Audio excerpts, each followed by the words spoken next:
Assalamualaikum warahmatullahi wabarakatuh. Halo teman-teman semuanya, perkenalkan nama saya Aista Arvidamani. Di sini saya akan bercerita tentang seekor hewan kecil yang sangat cerdik dan pandai mencari akal. Kalian pasti sudah tidak asing lagi dengan mendengar namanya. Ya, dia adalah si kancil yang cerdik. Yuk, mari sama-sama kita mendengarkan kisahnya yang berjudul Kancil dan Buaya. Di suatu pagi yang cerah, di tengah hutan rimba yang lebat, terdengar kicauan burung dan desir angin yang menari di antara pepohonan. Di sanalah seekor kancil kecil tinggal dengan damai. Ia bukan hewan biasa, semua penghuni hutan mengenalnya sebagai hewan paling cerdik di antara mereka.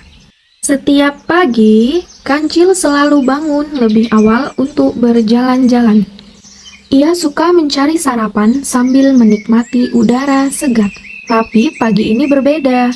Perutnya sudah berbunyi sejak matahari terbit.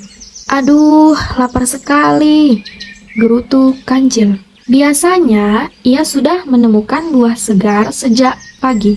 Namun hari ini semua pohon di dekat sarangnya kosong. Kemana perginya semua buah? Sepertinya aku harus berjalan lebih jauh. Dan saat itulah, dari kejauhan, kancil melihat pohon-pohon di seberang sungai bergoyang ditiup angin. Buah-buahnya tampak matang dan berwarna merah, kuning, serta keemasan. Ah, makanan impian, seru kancil gembira. Namun, sungai itu tidak mudah diseberangi.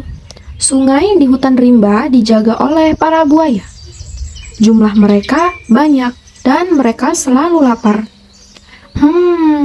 Kalau saja ada makanan datang sendiri ke mulut kita, pikir seekor buaya malas.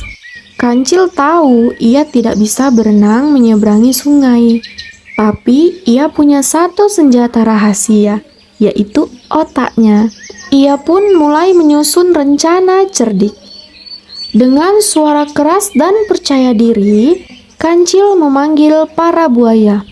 Hai para buaya, dengarkanlah, aku membawa pesan dari Raja Hutan. Para buaya pun terkejut dan penasaran.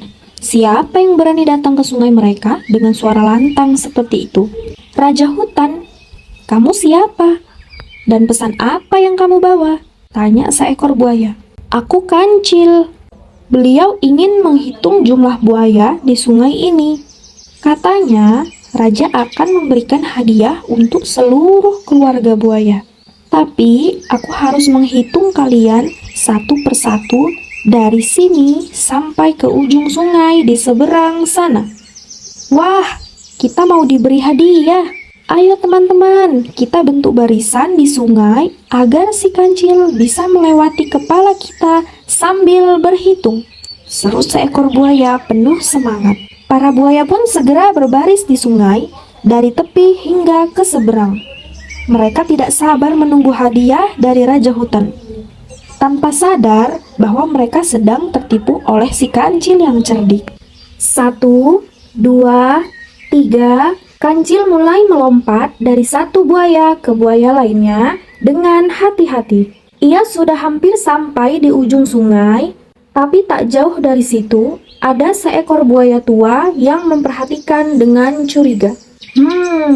Sepertinya dia tidak sedang menghitung kita.